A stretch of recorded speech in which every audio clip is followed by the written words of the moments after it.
What is up, everybody? My name is Anthony, aka Total14, and I am bringing you week 11 of the NES or the National Exhibition Syndicate. This week I am going up against Pyrotechnic, coach of the Titletown Tyrantrums.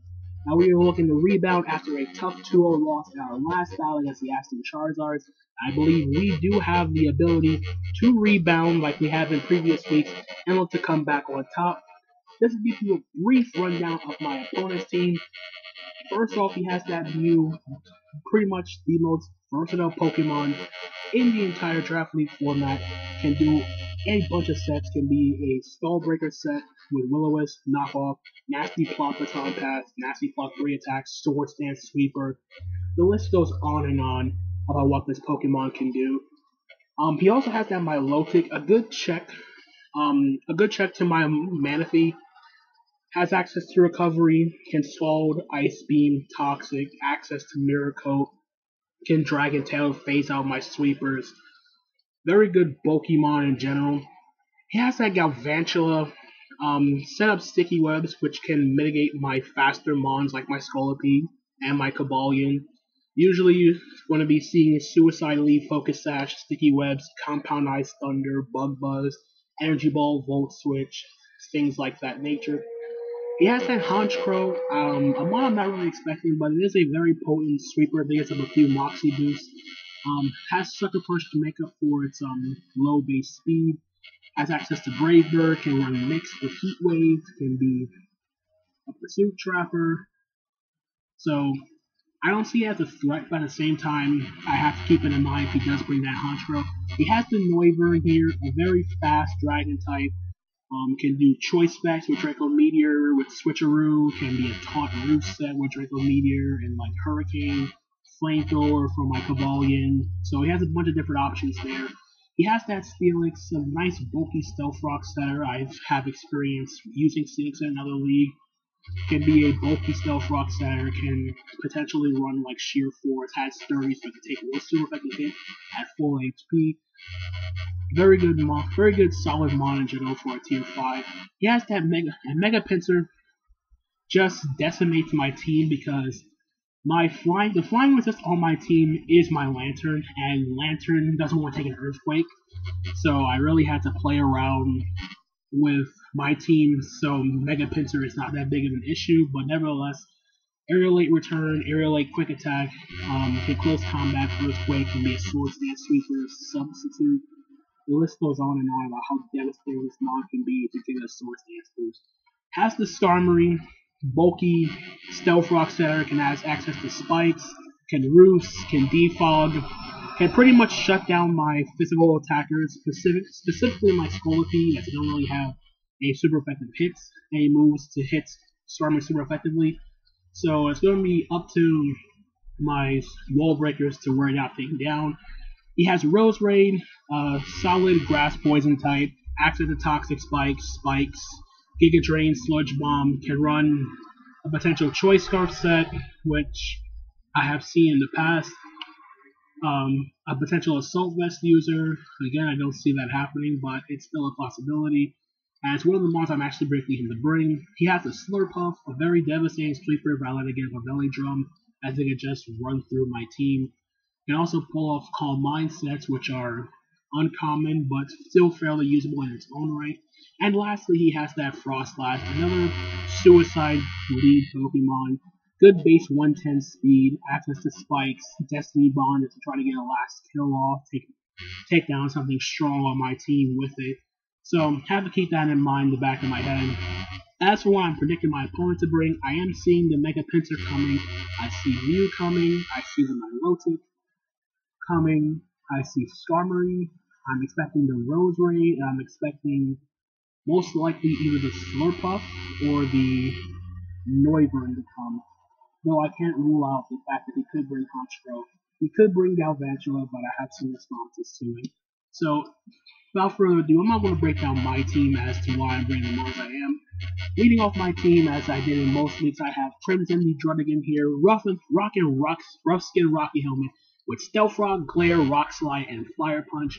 This pretty much hits everything on his team for at least neutral damage, with the exception being that Milotic.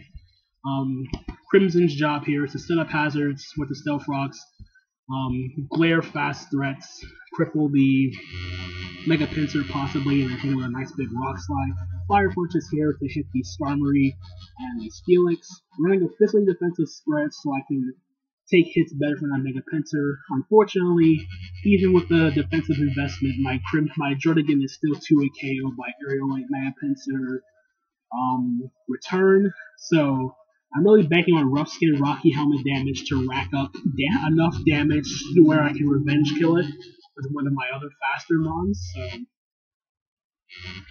that's pretty much Crimson's job here, just to get up rocks and try to paralyze things and wear things down with Rock Slide and Fire Punch. Moving on to my next Pokemon here, we have Centikill, the Cobra Berry Scolipede with Speed Boost with Protect, Mega Horn, Poison Jab, and Rock Slide. Now I'm running a very funky EV spread here, but I'm doing it with a specific reason. Running max defense over max HP. It turns out that I did the calculations, and it turns out that with the Cobra Berry, max defense lets my Scolipede live and aerialate Mega Pincer return if he's not adamant. I'm predicting he will be Jolly, just so he's not slower than my Manaphy if I bring max speed.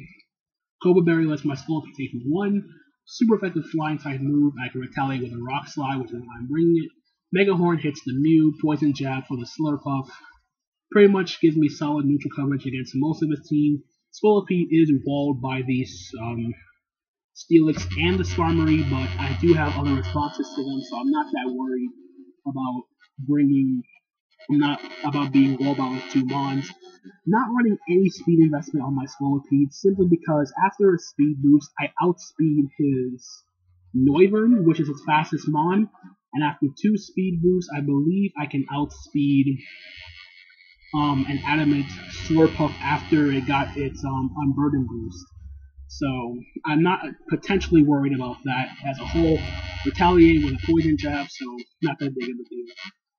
So this is my last ditch resort in case Mega Pincer becomes a serious issue to my team. And hopefully I hit a Sword Stance up at this point and I'm going to be in real trouble. So now on to the third Pokemon here. I have Hitmontop Edigirl here with the Assault Vest set once again. Close Combat, Stone Edge, Mach Punch, and Rapid Spin. This is basically designed to take on his special attackers. The special max HP hits max HP plus the special defense investment makes it so my Hitmontop can take at least 1 Draco Meteor from a Choice Specs Noivern, and I can retaliate with a Stone Edge. Stone Edge does enough to 2-hit KO, and also the investment on Hitmontop and attack 44 attack EVs ensures that the combination of Stone Edge plus Mach Punch takes out Galvantula, which is why the investment is there. Stone Edge 2-hit KOs Noivern, potentially 2-hit KOs the Hunter on the Switch.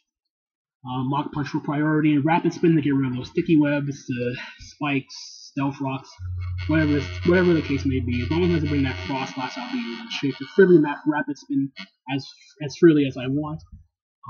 So now moving on to Pokemon number 4 here, we have Lily the Mega Gardevoir back with Substitute 3 attack set with Side Shot, Hyper Voice, and Hidden Power Fire. This set pretty much hits every single Pokemon on his team for at least neutral damage, and I've been fairly passive with Mega Gardevoir in the past few weeks because the matchup wasn't there and stuff like that, but in these last couple of weeks, I shouldn't shy away from the wall break potential that Mega Gardevoir gives my team, and I can't pass up the opportunity, because even though he does have the Skarmory and the Steelix, Hidden Power Flyer to a non-specially defensive Skarmory still does about 45%, does 42 to 50%, and it does about 38% to a Steelix if it's specially defensive invested. If he's physically defensive, then it's more like around the same thing as Skarmory. So, running max special attack, 180 speed with the Timid nature lets my Gardevoir outspeed a max speed Timid Roserade after Mega Evolution, with the rest of the investment put into HP to give it some slight bulk. This is basically going to be breaking down my opponent's team, and I'm expecting either the Skarmory or the Steelix to come. But like I said, I have ways to deal with both of those mons, as you see in my last two Pokemon. But essentially, if I get rid of that Fairy Resist, I can freely spam Hyper Voice as much as I want. I can get up a substitute under my Milotic, as I can't really do that much to the Mega Gardevoir. I don't think a Milotic Skull can break my Mega Gardevoir sub, so it would be a great thing to just get up a sub, reduce the 50/50s, and just start spamming Slash Out and Hyper Voice at will. After I get rid of either the Skarmory or the Steelix, which I'm expecting one or the other. So now we move on to Pokemon number 5 here, making its first and only debut for the Maine Red Clawitzers. I will explain that at the end of the video. We have Guilford here, the male, the Dragonite, Choice Band Dragonite, Outrage, Fire Punch, Extreme Speed, and Thunder Punch. Rocking a bulky Choice Band set this week, as Outrage can decimate everything on his team except for his Skarmory, the Steelix, and the Slurpuff. Fire Punch is here to deal with Skarmory and Steelix. Extreme Speed for priority does a good 54% minimum to Mega Pinsir, and Thunder Punch is for the Milotic. Running a bulky set because I didn't feel as though the speed investment on my Dragonite was necessary. If he brings a Roserade, I know it's going to be max speed, can't outspeed it, so the speed investment will be useless. So instead, I'm running 244 HP, making it as bulky as possible while hitting the Stealth Rock number to take less damage from rocks. 12 investment in speed will let me outspeed uninvested Milotic, which is basically the only thing my Dragonite really cares about, because once they hit Milotic with a Thunder Punch before it gets hit with a Nice Beam, especially if its multi-scale has been broken, I can retaliate with a Thunder Punch, which does about 79% around that range. So this is basically going to be my early game wall breaker, as if I don't see that Skarmory or the Steelix, then I can just spam Outrage. Though if I see the Slurpuff, I have to be a lot more careful though, so nevertheless, I feel as though Dragonite will put in the finest of work in this battle. And on to the last Pokemon here, we have Splish Splash, the Manaphy, Rock and Tail with 3 attacks, with the Window Berry to go along with Tailglow, Scald, Ice Beam, and Energy Ball. Pretty much hits his entire team for at least neutral damage. Window Berry, so I take a super effective Grass attack from that Roserade, retaliate with an Ice Beam, especially if I get a Tailglow boost. Scald for stab hits the Steelix, potential burn on the Mega Pinsir. Ice Beam hits his Noivern, hits the Honchkrow, hits the Roserade, and Energy Balls for that Milotic. I initially thought about running up speed to outspeed Roserade, but I figured I already had enough responses for Roserade that I didn't really care for the speed investment, as I had extreme speed in the back for Roserade. I had Gardevoir, which outspeeds Roserade. I had Scolipede, which can outspeed after a speed boost and Poison Jab. So I instead just ran enough speed to outspeed his. I think it was enough to outspeed an Adamant Max Speed Slurpuff before Unburden Boost activates. That's what the 36 speed EVs is for, and the rest is for the HP to make it bulky as possible. So this is basically going to be potentially my mid to late game wall breaker. Just wear down most of his mons. The only real problematic mon I see will be that Mew, so I really have to make sure that if he brings like Energy Ball or Nasty Plot Thunderbolt, I'm expecting a Nasty Plot Mew because it puts in the most work on my team. Swords Dance can work, but most of his Pokemon are special attackers, so I don't really see that being an issue unless he wants to be like a Swords Dance Baton Pass set to Mega Pinsir, which can be an issue. So that's going to be my team builder. I'm going to switch over to the post battle, and we'll be right back. And we are back with my match against Pyrotechnic, coach of the Titletown Tyrantrums. And as you see by the look of his team, he did not bring a lot of monsters I expected. The most shocking thing about this entire battle is the fact that I do not see Mew in this group of 6. He brings Skarmory, Honchkrow, Roserade, Frostlass, Mega Pinsir, and his Milotic. So I figured once I get rid of that Skarmory, my Gardevoir can click Hyper Voice against everything except for the Roserade, which I can outspeed and hit him with a Side Shock. But I have to be careful if he is I did expect In the back of my mind, I'm thinking that he has that Rosemary is Choice Scarf, so I really have to be wary of that. So potential leads for him, I expect him to lead off with the Skarmory to get up hazards, or the Frostlass to get spikes. Either way, my lead was going to be Dragonite because I wanted to weaken the Skarmory. If it's a lead, I want to weaken the Frostlass with Fire Punch. So as we play the battle here, I'm going to lead off with my Dragonite here as he leads off with his Skarmory. So with that, I can fully click Thunder Punch here. That's going to be a clean 2 with KO. Take Rocky Helmet damage, and I get the Para turn 1. The Monkey Seal is broken, but that's fine. He gets the Stealth Rock. I go for Thunder Punch again, and down goes my Skarmory. So with Skarmory gone, I can freely click Hyper Voice on my Mega Gardevoir. He now goes out into his Frostlass here. I'm thinking he's going to straight up Ice Beam here because Dragonite's a threat. So I decided that my switch in here, instead of going directly into Manaphy, I decided to go directly into my Hitmontop this turn. It can take any hit from this Frostlass no matter what. Go to the Ice Beam. That doesn't do anything.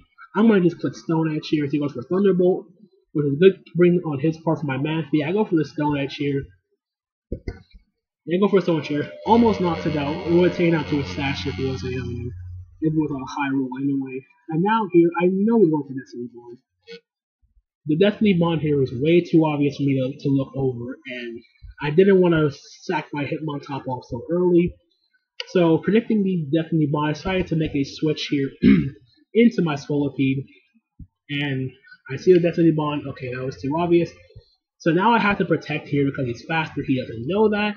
I go for the attack as he goes down to his Honchkrow, and here I just go for the Rock Slide, as now he goes for the Sucker Punch. Almost knocks me out. I go for the Rock Slide here, and turns out it doesn't kill. And I made a mistake here because I didn't count the damage Rock Slide does to Honchkrow. I thought it'd be enough to knock it out, but it turns out I actually had I still had Life Orb on the calc, so it said it was a one-hit KO, and I forgot it wasn't Life Orb, I was Polar Berry. So it turns out without the Life Orb, a super effective Rock Slide did less than a Stab Megahorn, which had a chance to knock it out, especially considering that Honchkrow was Life Orb. So essentially, I had to stack off my Solipede here because he's going to go for Sucker Punch again. So that being said, I have to sack off my Scolipede no matter what. He goes for Sucker Punch. I know he's going to Sucker Punch here. Down goes my Scolipede, and with that though, I do get a free switch into my Gardevoir. So in this instance here, I know my Gardevoir's faster than Honchkrow. I'm thinking he's going to Sucker Punch here and go for and try to take out my Gardevoir this turn, but I do have the substitute in case he wants to switch out. So I'm going to go for the substitute here as I get my Mega Evolution off. I go for the substitute. He does not go for Sucker Punch. Instead, he goes for the Roost, which I found questionable because I could have taken him out last turn, but I decided not to. I go for Hyper Voice still regardless. I take out the Honchkrow. And now he gets a free switch back into his Rosemary. And now here I'm thinking, okay, the way he sent out that Rosemary made me think in the back of my mind that this Rosemary has to be Choice Scarfed. He sent that out way too aggressively for me not to think it was Choice Scarf. And I don't want to lose my Gardevoir. So instead of staying in and risking this Rosemary being Scarfed, I make this safe play here. And I decided to go out back into my Hitmontop because I know I can take at least one hit. As he goes for the Sludge Bomb, does 32% and I get the poison. So I essentially just sacked off my Hitmontop. I didn't go for Mach Punch here, I did go for the Extra Sensory. And the fact that he switched up moves here just confirmed to me that he was not Choice Scarf. He was probably like an Assault Vest set or like an Expert Bell with Technician. So instead of going back out into my Gardevoir here, I decided to go to Jardigan because that Frostlass is still an issue. And I knew that if he was rocking Hidden Power Ice, it won't take out my Jardigan without a crit. And getting up rocks here ensures that Frostlass cannot switch in. It dies on entry. Pinsir will be taking 25%. My Lotus will be taking chip damage. So I essentially sacked off my Jardigan here just to get this. This is for the sake of getting a Stealth Rocks here. So I go for the. Excuse me for a moment. This ensures that Frostlass goes down to Stealth Rock damage. Pinsir will be taking 25%. from Stealth Rock damage, and I knew that Dragonite could take a hidden power ice, so I essentially just sacked off my Dragonite here for the sake of getting up rocks to ensure that Frost Blast goes down. As Rosemary go for hidden power ice again, I take out my Dragonite, but it doesn't allow me to get a free switch back into my Gardevoir. I can just click Side Shock at this point, and I know it's going to take out this Rosemary. So down goes the Rosemary here, and now this is basically the point of the battle where this basically came down to. This was basically the turning point of the battle, simply because I did the calculations before I did my next move, and it turns out that Quick Attack from Mega Pinsir does 47 to 55% to Mega Gardevoir. It was essentially a roll in my favor that I would live. So, and I had no reason to switch out because nothing wanted to take a return. And even if Gardevoir went down to the return, I could then go out into my Dragonite and I click Extreme Speed, weakening it even further. And then after Pinsir takes out my Dragonite, I go into my Manaphy, it lives a return. I go for Ice Beam. His last Pokemon is my Milotic. And I can freely set up Tail Glow on my Milotic as long as he wasn't Rindoberry Miracle, which I did think in the back of my mind he was, and Frost Blast goes down to Stealth Frost. So it basically came down to whether or not my Gardevoir would pick up the kill on the Pinsir, as Hyper Voice does kill from this range, or Pinsir takes out my Gardevoir with Quick Attack. So from here, he gets a Mega Evolution off, he goes for the Quick Attack, and this turn, I live on 2%, and Gardevoir takes out the Mega Pinsir with the Hyper Voice, and the immense threat is gone to my team. He goes on to Frost Blast, goes down to Stealth Rock damage. His last Pokemon is the Milotic. I firmly click Side Shock, it does more damage than Hyper Voice does. Does 61% as the Milotic takes out with an Ice Beam. And now it didn't really matter what mon I went into at this point. It just became a sense of I already won the match. It's either I give Manaphy the kill or I give Dragonite the kill. And seeing as though this is going to be the first and only time I'm going to be using Dragonite this season, I figured give the kill to Dragonite. See the leftover there to ensure me that it wasn't Rindoberry. I go for Thunder Punch here, and goodbye my Milotic, and that is going to be a good game. So, after losing last week 2-0, we come back and win 2-0. We are now 7-4 on the season with a differential of plus 11. And for the most part, Dragonite, in its first and only match, put in immense work, taking out the Storm-Ring with Thunder Punch, taking out the Milotic. Mega Gardevoir coming through with 3 kills this match, and Dragonite gets a kill from the Stealth Rock damage on the Frost Blast. So, unfortunately, Manaphy did not get to the battlefield at all, but I would hit the win nonetheless. We are now back in 4th place in a 7-4 record. This drops my opponent to 5-6 on the season. And nevertheless, it was a very solid win for me. I wish that Scolipede, I didn't have a sack with Scolipede. I kind of misplayed at the end at that point. But at the same time, I kind of am glad I did go for the Rock Slide because Mega Horn had a higher chance of missing than Rock Slide did. Even though Mega Horn had a chance to knock out the Honchkrow from full, I didn't calc it, so I sacked off my Scolipede for no reason. But nevertheless, it is a solid win for me nonetheless. And regarding what I said earlier in the video about Dragonite, this being the first and last time you will see Dragonite, after this match, I used my last transaction to trade Dragonite to the Columbus Beedrills, my opponent from way back in week 1. And in return for Dragonite, we got the menace, the powerhouse known as Kyurem Black. So, I now got Manaphy, Mega Gardevoir, and Kyurem Black all on the same team. And what a great addition I think it is for me, especially heading into these last 4 weeks of the season before the playoffs. I think this solidifies my team as an immense threat in this league. I feel as though I'm doing well for myself. The only thing I really have to do is break out of this slump of constantly winning, losing. Because this whole win-lose situation is getting very annoying to be on this high and low streak. But I will eventually break out of it and get back to the way I was playing in the first 3 weeks of the season. So, nevertheless, my week, I will now be preparing for my week 12 opponent, which will be Crazy Razy, coach of the Swindon Fletchlings, which just so happens to be the #1 team in the league, and his team is immensely terrifying to deal with. So I gotta figure out a way to work around his threats and break down his immensely balanced team that he has. So if you enjoyed this video, feel free to leave a like down below. Feel free to hit that like button. And if you really enjoyed the content I'm putting out here, feel free to subscribe because there's going to be plenty more matches where this came from as the NES Season 1 winds down. I'm also going to be bringing you my matches from my Week 1 in the Season 2 of IBL. There's my UBA match coming up in the next couple of days. And I have my Week 2 match in the APA Season 4, which will all be up in the next few days as well. So keep a lookout for that. So until the next time, my name is Anthony, aka Tone4, and I'm going to catch you guys on the flip side. Later!